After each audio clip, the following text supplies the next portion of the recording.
இன்னைக்கு common man ஷோவில் judges அவங்க ஈகோனால ஒரு நல்ல கண்டஸ்டன்ஸ்ட்டை வந்து ஆன் ஹோல்டில் போட்டுட்டாங்க அப்படின்னு தான் நான் ஃபீல் பண்ணுறேன்.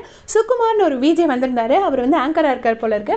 வந்த உடனே வந்து ஆங்கர் மாதிரி பேசி காமிச்சாரு. பேசி காமிச்ச உடனே ஓவியா சொன்னாங்க, ரொம்ப ஃபாஸ்ட்டாக பேசுகிறீங்க, ஸ்லோ டவுன் பண்ணுங்க அப்படின்னாங்க. பேசினதுக்கப்புறமா அப்புறம் திருப்பி ஸ்லோ டவுன் பண்ணிட்டு பேசினாரு. அப்போ ஆரி சொன்னார், சுத்தமாக எனர்ஜி பத்தலை அப்படின்னு. சரின்னு சொல்லிட்டு ஒரு எனர்ஜி இன்க்ரீஸ் பண்ணார். இன்க்ரீஸ் பண்ண உடனே ராஜு சொன்னார், ரொம்ப எனர்ஜி ஓவராக இருக்குது அப்படின்னாரு. அப்போ நான் ஏதாச்சும் வைபாக பண்ணட்டுமா அப்படின்னோடனே ஓகேன்னு சொன்னாங்க. உடனே ஒரு ரேப் பாடி காமிச்சாரு. அவங்க எல்லாருமே நல்லா என்ஜாய் பண்ணாங்க. என்ஜாய் பண்ணிட்டு இது நீங்கள் எழுதின ரேப்பான்னு கேட்டோடனே, இல்லை வேற ஒருத்தர் எழுதினதை நானும் எழுதியிருக்கேன், நான் அதை பாடி காட்டட்டுமா அப்படின்னு கேட்டார். அதையும் அந்த பையன் பண்ணி காமிச்சோடனே அதுவும் சூப்பராக இருந்துச்சு. அதுக்கும் கிளாப் பண்ணாங்க. கிளாப் பண்ணிட்டு என்னன்னா தேவையில்லாமல் வம்பு பேச்சு கொடுத்தாங்க. உங்களை பற்றி 3 வார்த்தையில் சொல்லுங்கள் அப்படின்னு சொல்லும்போது அவர் சொன்னார், straightforward, honest, no fear அப்படின்னு சொன்னார். நோ ஃபியரா? அப்படியா? அப்போ எங்களெல்லாம் பற்றி கொஞ்சம் பயப்படாமல் எங்கள் 4 சீசன்லேயும் நாங்கள் பண்ண தப்பெல்லாம் சொல்லுங்கள் அப்படின்னு சொன்னோடனே ஃபஸ்ட்டு வந்து ஆரியை பார்த்துட்டு வளவலா கொலக்கொலான்னு பேசுவார். போர் அடிக்கும், ஒரு பேசினாலே எப்படா நிறுத்துவாருன்னு இருக்கும்.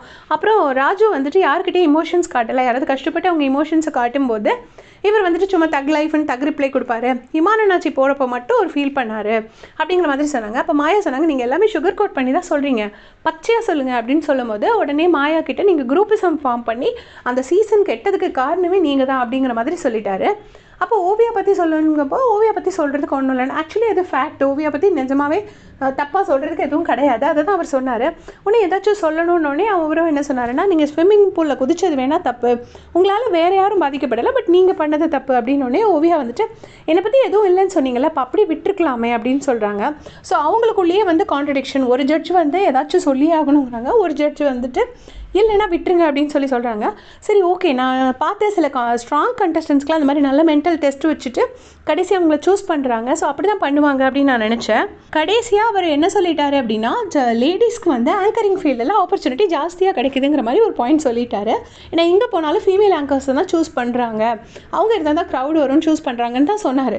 அவர் வந்து ஃபீமேல்ஸ்க்கு சான்ஸ் கம்மியாக கொடு அப்படிலாம் எதுவுமே சொல்லலை. ஈக்குவாலிட்டி கேட்டார், அவ்வளோதான்.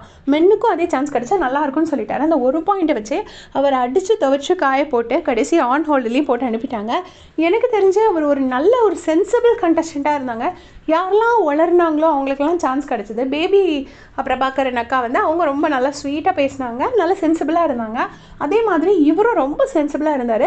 எதுக்காக இவர் ஆன் ஹோல்டில் போட்டிருக்காரு, இனிமேல் செலக்ட் பண்ணுவாங்களா இல்லை திருப்பி அடுத்த ரவுண்டு இவங்க ஈகோ நல்லா ரிஜெக்ட் பண்ணி அனுப்பிடுவாங்களா அப்படிங்கிறத தெரியல. இவங்க தான் நெகட்டிவ் சைட் சொல்ல சொன்னாங்க. உண்மையை சொல்ல போனால் அந்த ஜட்ஜஸ் பேசினது எல்லாமே பார்த்தீங்கன்னா, என்ன கை பிடிச்சிழுத்தியா அந்த மாதிரியே தான் இருந்துச்சு. அந்த லட்சணத்தில் தான் பேசிச்சு கொடுத்த மாதிரி இருந்தது. உங்களுக்கு என்ன தோணுச்சுன்னு மறக்காமல் கமெண்ட் செக்ஷனில் சொல்லிட்டு போங்க. தேங்க்ஸ் ஃபார் வாட்சிங்.